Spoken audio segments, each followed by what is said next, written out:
Good morning, everyone. My name is Victory Easy. I am a first-generation Nigerian American, all the way from the great state of Texas, y'all. I'm also a fourth-year medical student at the illustrious Howard University College of Medicine. And this morning, I am so excited and I'm trying to contain it, but I'm so happy to be sharing something that I hold very near and dear to my heart, and that is increasing diversity in plastic surgery, specifically in aesthetic plastic surgery. I'm going to be discussing how supporting underrepresented students in medicine can make a lasting impact on the aesthetic community. So, without further ado, let's get started. So during my presentation, I'm going to introduce my organization, the Student National Medical Association. I'm going to discuss specialty interest group initiatives. I'm going to define underrepresented students.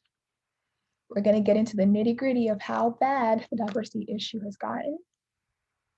We're going to discuss why diversity and inclusion are important in aesthetic plastic surgery.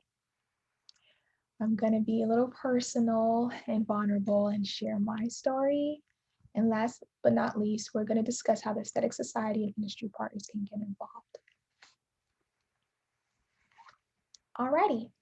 So Snma was established in 1964, and we are the oldest and largest student-run organization committed to supporting Black and underrepresented medical students. We have over 193 SMA chapters established in medical schools all across the nation. And as of 2021, we have over 6,300 members, and we're still growing.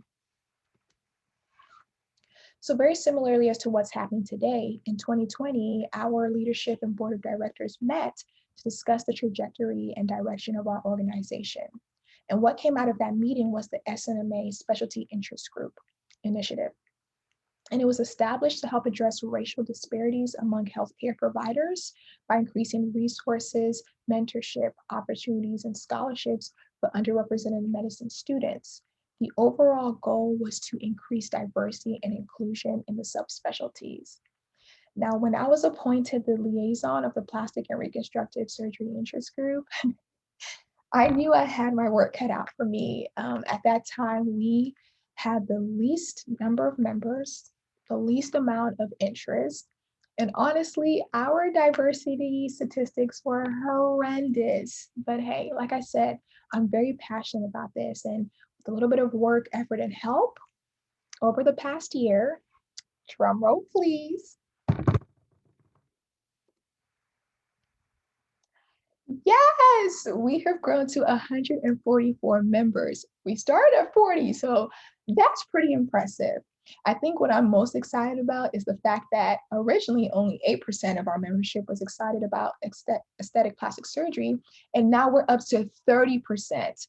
I think that brings up the very valuable question: why are more underrepresented students interested in aesthetic and cosmetic surgery? And we'll answer that. But before that, we first have to define underrepresented students. I know for some of you, it's been a while since you've been quizzed or tested, but this will be a fun way to kind of go about this. So I'll read the question and then give you guys about 10 seconds to answer it, and we'll see if you got it right.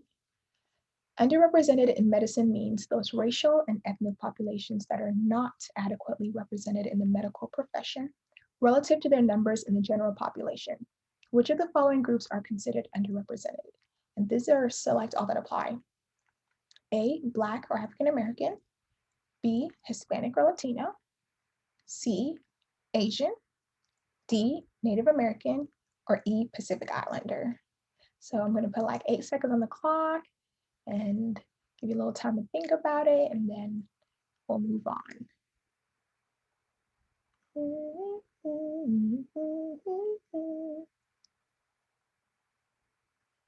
Okay, everyone ready?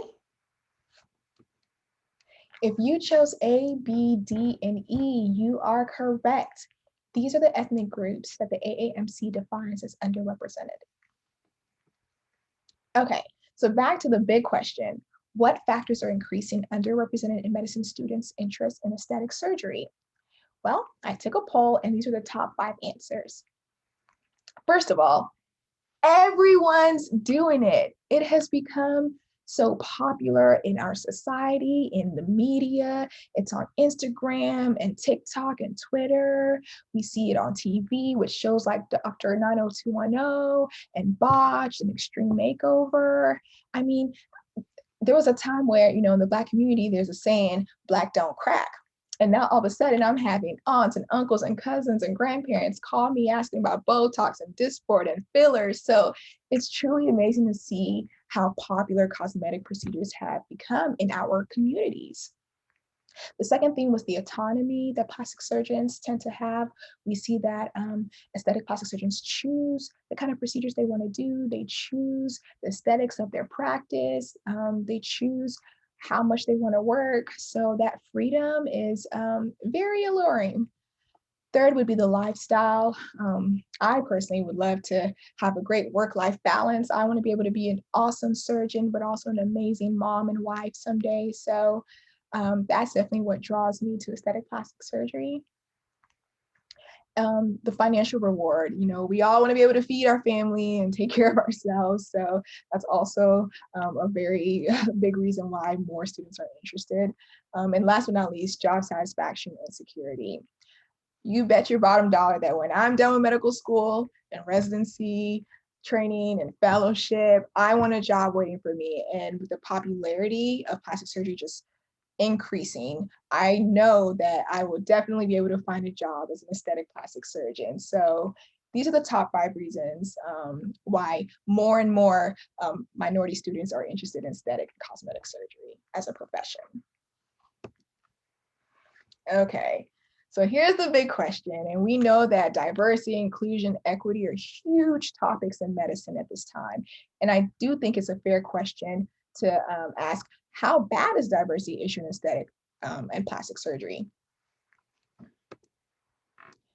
And the best way to do that is by showing statistics. So in 2018, the AMC data reports released this racial and ethnic breakdown of plastic surgeons, and they found that 64% of plastic surgeons are white, 12.3% identify as Asian, 0.1% are Native Hawaiian and Pacific Islander, 15.2% are other, 2.9% are Black, 5.3% are Hispanic, and 0.3% are American Indian, Native Alaskan. But hey, this was in 2018, it's 2021 now, it's been like 3 years, surely things have gotten better. No, unfortunately, that is not the case. There was actually a recent study done by Chen and Hall in 2021, and it kind of broke down the Latino and Black individuals in plastic surgery and gave you like real raw percentages. And so we're just going to go over that. This is for the Latino individuals in plastic surgery. Of all MD and DO graduates, 6.1 identify as Latino. Of all integrated residency applicants, 9% identify as Latino. And then of all integrated residents, 4.3% are Latino. As far as program directors go, 4.8% are Hispanic. Department directors are 2%, and then 0% of society presidents or editors-in-chief identify as Latino. The numbers don't get much better for the Black community. As far as MD and DO grads go, 6.1% are Black. For the integrated residency applicants, 6% are Black. And then for actual residents, 3.1% are Black. And then for program directors, 1.9%, department directors, 2%, and then 0% for society presidents or editors-in-chief. Now, just a side note, I personally aspire to be an integrated plastic surgery program director at some point in my career. I think it is a phenomenal way to have direct influence on the diversity of our trainees. And at this time, there are about 83 integrated plastic surgery program directors, and only one of them is a Black female, and that is Dr. Carrie Woodbury, and she is over at West Virginia University. So, these statistics aren't just numbers to students like me. They carry a lot of emotion and weight. But hey, it's not all doom and gloom, especially when the president-elect of the Aesthetic Society, Dr. Walden, is going to be the first woman to ever be president of the Aesthetic Society. And that just shows me that we are progressing. And it gives me hope for the future. And hey, who knows? Maybe someday I can be president of the Aesthetic Society. So I'm excited for the future. Okay, so the most interesting thing about that study research paper was that they were able to quantify how many years it would take both groups, Latinos and Blacks, to achieve equity and parity in academic plastic surgery. And yeah, this was definitely disheartening for me. For Latinos, it would take 863 years. And for Black individuals, it would take 1,013 years. So basically, we have a lot of work to do. And these are the numbers if like no progress is made and nothing is done. But luckily, we are starting to think of ways to increase diversity and equity. So hopefully we can get these numbers down. Okay, so here's not a fun fact. 85% of Black doctors are products of the HBCU medical schools, like Howard College of Medicine, Meharry Medical College, Morehouse School of Medicine, and Charles R. Drew University. However, 0 have a plastic surgery residency program, like none of them. And I'll give you a perspective of how it affects students. This is Kyler Wiltz. He is a third-year medical student at the Howard University College of Medicine. And he says, can you imagine how many young, talented Black students never get exposure to plastic surgery? For those of us who choose to embark on this uphill battle, we are expected to be just as competitive as those who have big name plastic surgeons, connections, financial resources, and large research departments backing them. It's not fair, and it feels like no one cares about us. And I think that's a valid point. We just don't have the exposure at a lot of these HBCU facilities. And unfortunately, it does impair and it does create a situation where we are disadvantaged. And that is why mentorship is so important. So, why is diversity and inclusion needed in the field of aesthetic surgery? I think that is also a fair question to ask, and we'll go through it point by point. So first of all, I do believe that there's a moral obligation. The underrepresentation of racial and ethnic minorities in plastic surgery isn't, by mere chance or because minorities aren't good enough or are less fit or just not as competitive for the profession than their white counterparts. We have to admit that there is some longstanding institutional barriers that have systematically excluded minorities from the same opportunities afforded to others. And like I said, I do believe that the profession has a moral obligation to examine and dismantle these biases so that underrepresented minorities can finally be accepted and promoted within the profession of plastic surgery. The next point is that diversity actually improves access. Ethnic and minority surgeons are more likely to treat patients of color, patients who are economically disadvantaged, and patients in poor health. And an increasing amount of ethnic patients are seeking out aesthetic surgeons that look like them and are similar to them because, it makes them feel more comfortable. Studies show that minority patients experience greater satisfaction when they have or are under the care of an ethnic plastic surgeon.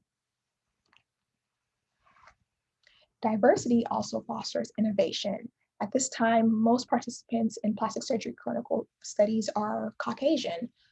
Diversity increases the likelihood of ethnic and minority patients participating in clinical studies because it increases trust. And that would give us more robust data on how we can improve clinical outcomes, improve the quality of products, improve our marketing strategies.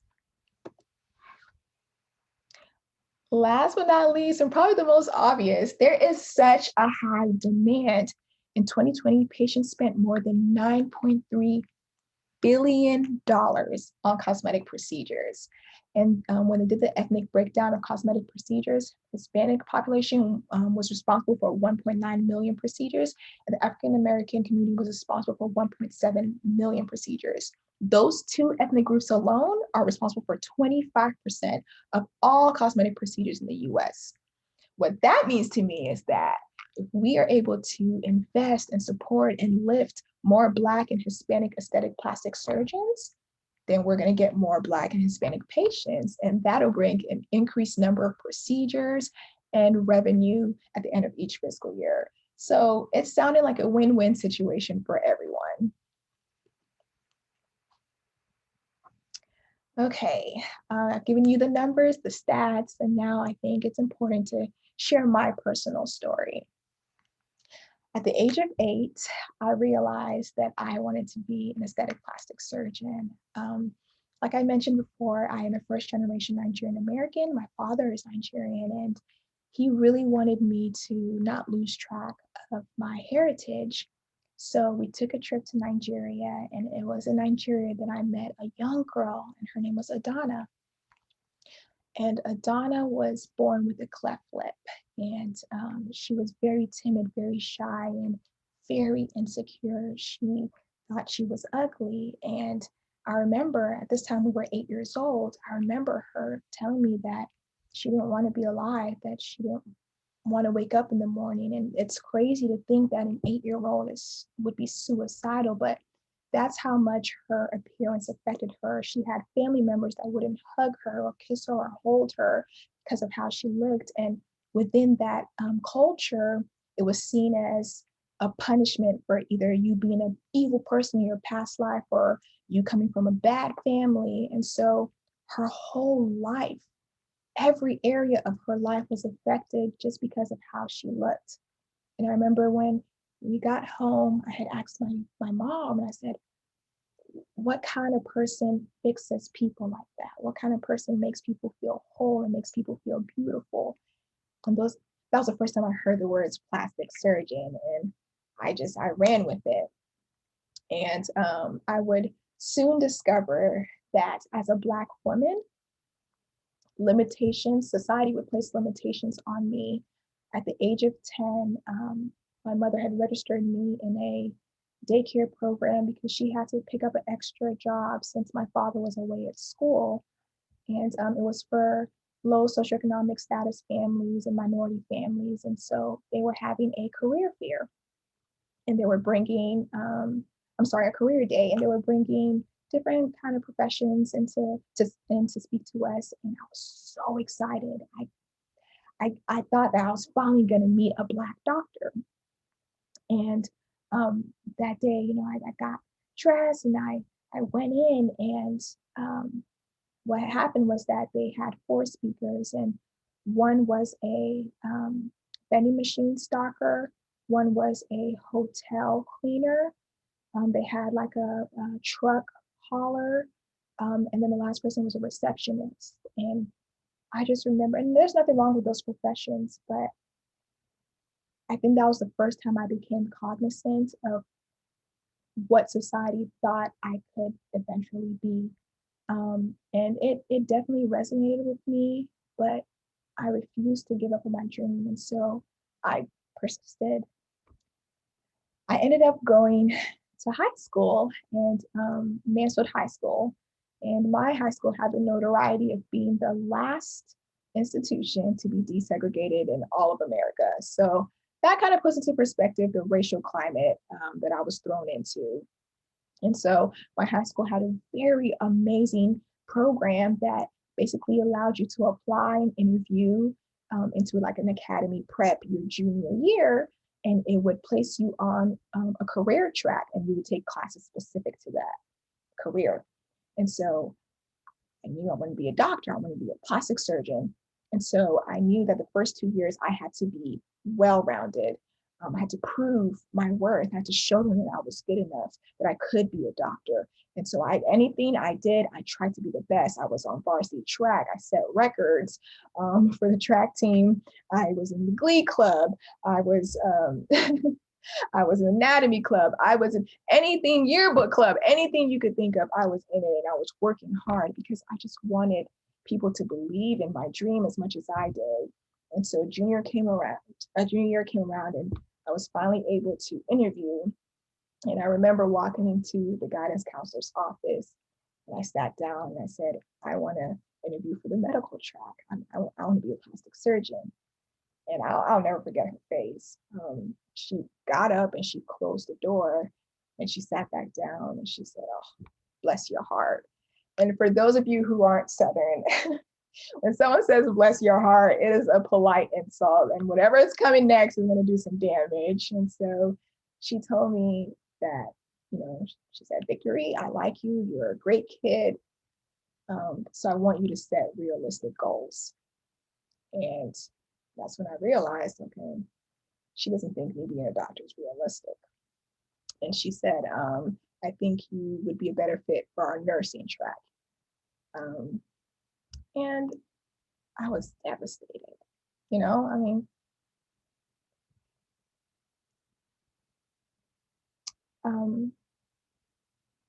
it gets tiring fighting for your dreams and feeling like nobody sees it for you and nobody supports you and nobody thinks you can do it. I mean, it's my guidance counselor. Like, they're supposed to say, oh, shoot for the stars. You can do anything you want to do. And even she couldn't say that. And so that was the day I gave up on being a plastic surgeon. I decided I was going to go into nursing. And that was just that. And that's how I carried on until one day I was visiting my family in Houston. And early in the morning, my uncle was watching the news, and I heard a woman's voice on the screen. And when I looked up, it was Dr. Camille Cash. And I was mesmerized. I could not take my eyes off of her. She's absolutely stunning, but it was because she was a Black woman and she was a plastic surgeon. And I had never seen that before. And the whole trajectory of my life changed at that very moment. Up until then, I had gotten a million reasons why I couldn't do it. And that day on that TV, there was one big reason why I could. And so I became obsessed with her. I started researching her and I found out that she went to Howard University. So I said, you know what? Any institution that can help create Dr. Camille Cash, I need to be a part of it. They played a role in her destiny, then maybe they can play a role in mine. And so senior year came around, I applied to Howard University and I got in. And I was terrified because I had never really left Texas. I'm a Southern belle. What am I doing in the big city? But I was also excited to see what a climate with support and mentorship and resources could do for me. And what happened next is honestly just proves that when those factors are around, students thrive, no matter what race or ethnicity they are. I ended up graduating as the valedictorian of my college in 3 years at the age of 20. And that's when I realized I'm not stupid. I'm not dumb. I can do this. I can be a plastic surgeon. I just need some help. I just need some support. I just need a conducive environment. I just need affirmations and I just need to be uplifted and encouraged. And so when it was time for medical school, I decided I'm going back to Howard, but of course, with every story, there's going to be challenges. When I got to Howard, I realized there were no plastic surgeons at that time at my institution.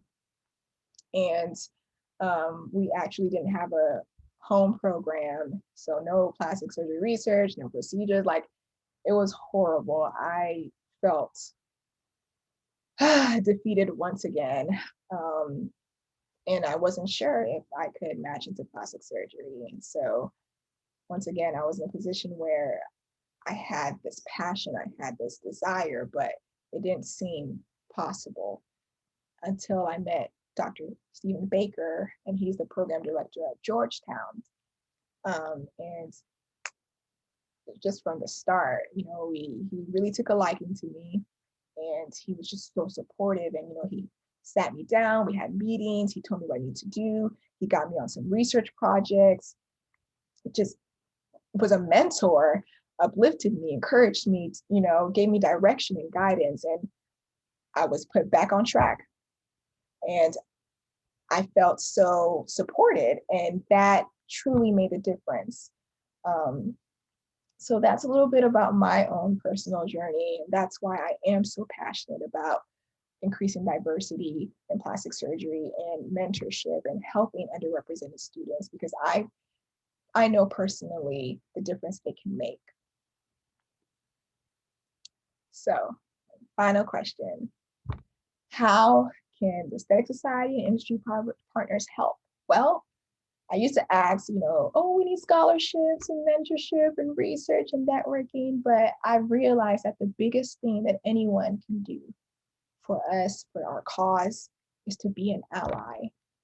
When you identify and connect with the values and the goal of increasing diversity, all these other things just kind of come naturally. It's easy to provide them to students. So today I am pleading and hoping that you will be an ally. I'm currently speaking to the most influential and powerful people in aesthetic surgery. So I hope that something I've said today resonates with you. And I look forward to continuing the partnership between SNMA and the Aesthetic Society. So thank you all once again for your time. I appreciate each and every one of you. I appreciate the opportunity to present this. Dr. Walden, thank you so much. Dr. Lund, if you're in the building, thank you so much. Dr. Albert, Max, Sue, thank you all. Bye.